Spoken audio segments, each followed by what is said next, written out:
اعوذ باللہ من الشیطان الرجیم بسم اللہ الرحمن الرحیم۔ معزز سامعین اکرام، السلام علیکم ورحمۃ اللہ وبرکاتہ۔ آج کی اس ویڈیو میں ہم انشاءاللہ سورۃ فاتحہ کے بارے میں جانیں گے کہ سورۃ فاتحہ سے کیسے ہم اپنی بیماریوں کا علاج کر سکتے ہیں۔ ایک حدیث میں حضور اکرم صلی اللہ علیہ وآلہ وسلم کا ارشاد ہوا ہے کہ اس ذات کی قسم جس کے قبضے میں میری جان ہے کہ اس جیسی صورت نازل نہیں ہوئی، نہ تورات میں، نہ انجیل میں، نہ زبور میں، نہ بقیہ قرآن پاک میں۔ مشائخ نے لکھا ہے کہ اگر سورۃ فاتحہ کو ایمان و یقین کے ساتھ پڑھے تو ہر بیماری سے شفا ہوتی ہے، دینی ہو یا دنیاوی، ظاہری ہو یا باطنی۔ لکھ کر لٹکانا اور چاٹنا بھی امراض کے لیے نافع ہے۔ صحاح کی کتابوں میں وارد ہے کہ صحابہ نے سانپ بچھو کے کاٹے ہوئوں پر اور مرگی والوں پر اور دیوانوں پر سورۃ فاتحہ پڑھ کر دم کیا، اور حضور صلی اللہ علیہ وآلہ وسلم نے اس کو جائز بھی رکھا۔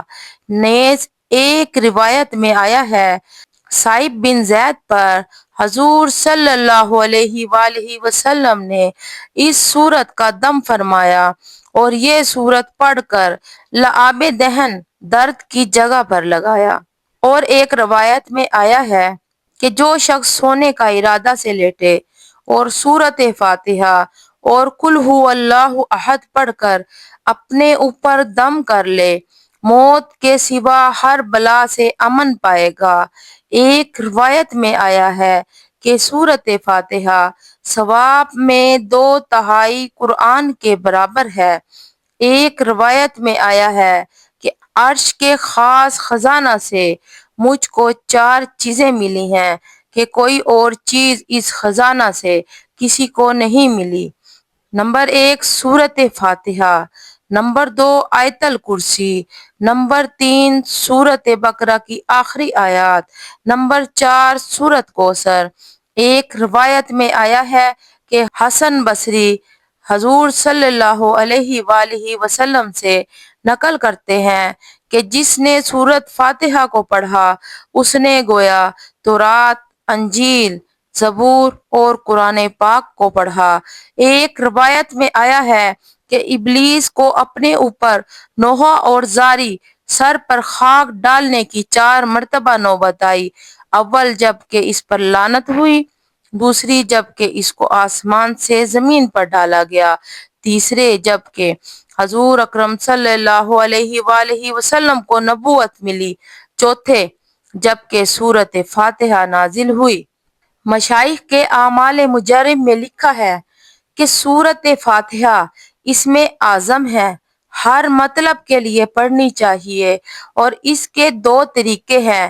ایک یہ کہ صبح کی سنت اور فرض کے درمیان بسم اللہ الرحمن الرحیم کے میم کے ساتھ الحمدللہ کا لام ملا کر 41 بار 40 دن تک پڑھے، جو مطلب ہوگا انشاءاللہ حاصل ہوگا۔ اور اگر کسی مریض یا جادو کیے ہوئے کے لیے ضرورت ہو تو پانی پر دم کر کے اس کو پلائے۔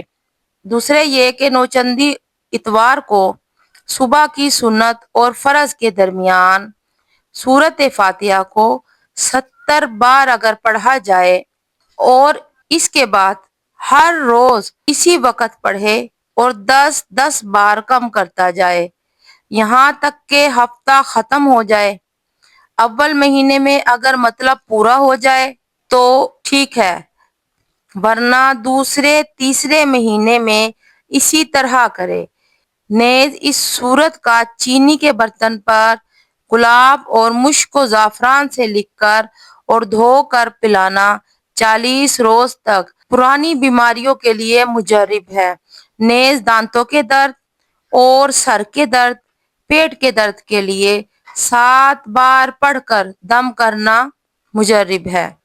مسلم شریف کی ایک حدیث میں ابن عباس سے روایت ہے کہ حضور صلی اللہ علیہ وآلہ وسلم ایک مرتبہ تشریف فرماتے حضور صلی اللہ علیہ وآلہ وسلم نے فرمایا کہ آسمان کا ایک دروازہ آج کھلا ہے جو آج سے پہلے کبھی نہیں کھلا تھا، پھر اس میں سے ایک فرشتہ نازل ہوا جو آج سے پہلے کبھی نازل نہیں ہوا تھا، پھر اس فرشتے نے عرض کیا کہ دو نوروں کی بشارت لیجئے جو آپ سے قبل کسی کو نہیں دیے گئے، ایک سورت فاتحہ، دوسرا خاتمہ سورہ بقرہ یعنی سورت بقرہ کا آخری رکوع۔ اس کو نور اس لیے فرمایا کہ قیامت کے دن اپنے پڑھنے والے کے آگے آگے چلیں گے۔ اس کے علاوہ اگر ہم سورت فاتحہ کو درمیان سنت و فرض فجر کے 41 بار پڑھ کر آنکھ پر دم کرنے سے درد جاتا رہتا ہے اور دوسرے امراض کے لیے بھی مفید ہے، اور بڑی شرط یہ ہے کہ عامل و مریض دونوں خوش اعتقاد ہوں۔ سورت فاتحہ کے فضائل بہت سی روایات میں وارد ہوئے ہیں۔ ایک حدیث میں آیا ہے کہ ایک صحابی رضی اللہ تعالی عنہ نماز پڑھ رہے تھے، حضور صلی اللہ علیہ وآلہ وسلم نے ان کو بلایا، وہ نماز کی وجہ سے جواب نہ دے سکے۔ جب فارغ ہو کر حاضر ہوئے تو حضور صلی اللہ علیہ وآلہ وسلم نے فرمایا کہ میرے پکارنے پر جواب کیوں نہیں دیا؟ انہوں نے نماز کا عذر کیا۔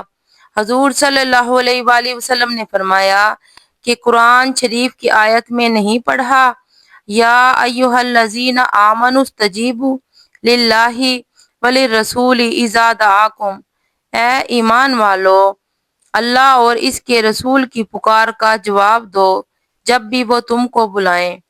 پھر حضور صلی اللہ علیہ وآلہ وسلم نے ارشاد فرمایا کہ تجھے قرآن شریف کی سب سے بڑی سورت یعنی سب سے افضل سورت بتلاؤں؟ پھر حضور صلی اللہ علیہ وآلہ وسلم نے ارشاد فرمایا کہ وہ الحمد کی 7 آیتیں ہیں۔ اگر آپ کو میری یہ ویڈیو اچھی لگی ہو تو پلیز میرے چینل کو سبسکرائب اور ویڈیو کو لائک ضرور کر دیجئے گا، یہ آپ کی طرف سے پیار ہوتا ہے جو ہماری حوصلہ افزائی میں معاون ہوتا ہے۔ اللہ آپ سب کا حامی و ناصر ہو۔